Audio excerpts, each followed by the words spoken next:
Hey guys, it's Kathy here, and I finished the PDF tutorial for my 8x8 Birdsong album, and I have that now listed in my Etsy shop, So Much Scrap, and I have a link to the listing in the remarks section of this video. But I wanted to show you the new version. I had to remake the album, and I made a few slight changes from the original that I wanted to point out and just talk about the tutorial a little bit. Although I'm calling it a mini album, as you can see, it's anything but mini. This is a really thick, heavy album. It's 22 pages, and I've included, there's 10 different page designs in the tutorial, but they do repeat for the total of 22 pages, and I've included every one of the 22 pages in the photo mats in the tutorial.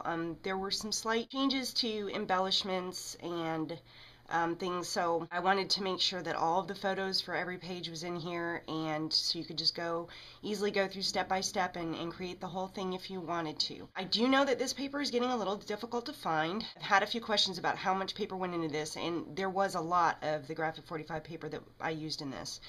About a little more than half of the 12 by 12 pad and 1.5 of the 8 by 8 paper pads. My suggestion is, if you don't want to purchase that much of the paper, or you can't find it, maybe just choose your favorite pages in this and cut this album down to about 14 pages. It would still be lots of room for photos. I wanted to show you here on the bookmark here on the side, I found this ivory ribbon with the black trim on it here on the side. And so I changed that from, I originally had used seam binding. Either one works well, but I just wanted to use that one. Kept everything pretty much the same, little tassel. And I used this same ribbon on the closure here. So the cover remained the same.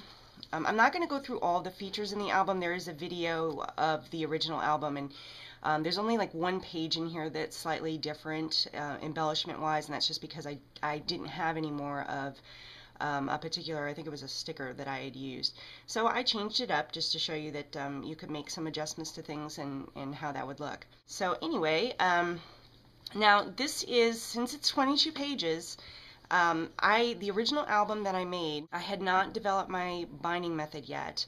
So when I went to bind the original one, it was kind of a nightmare. It was, I wanted to use my binding method, and thankfully it worked. It's holding nice and strong. I did have to make a few adjustments, so if you've purchased the 8-inch binding tutorial in my shop, I will send you the adjustments that you need to make in order to have that work with not only the increased hinges for the 20 interior pages, but also just for the sheer weight of these pages. As you can see here, when this is closed, it's a little bulky on the outside. Most of that is because of these rolled coffee filter flowers here. I do include this in the tutorial.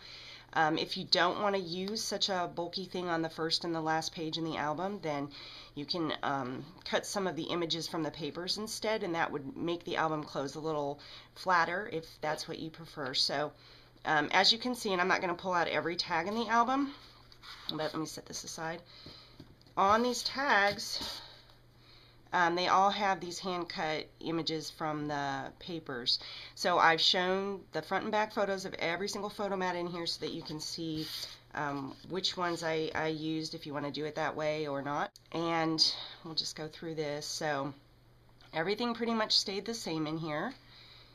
And I will show you the page that I changed when we get to that. And of course, there's lots of little flaps and things. You can watch the original video of that to see that. And there's the bookmark there that we'll just take out. I haven't come across it yet here.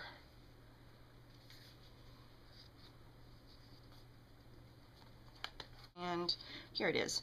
Okay, on this page I had used a sticker from the collection that I no longer had. So I substituted with this one. It works the same way. It's the little flip here with a couple of papers underneath. I can't get it to, there we go, work right. If you want to do the original version, you can always refer to the video, and it's made the exact same way. So there it is. As I said, I have a link to the listing in the remarks section of the video. And oh, and on the back here, with the ribbon closure. Changed it up just a little bit, and the old one was behind the paper here, and I just dressed that up a little bit more on the back, and all the instructions for that are in the tutorial. So hope you enjoyed that, and thanks for watching.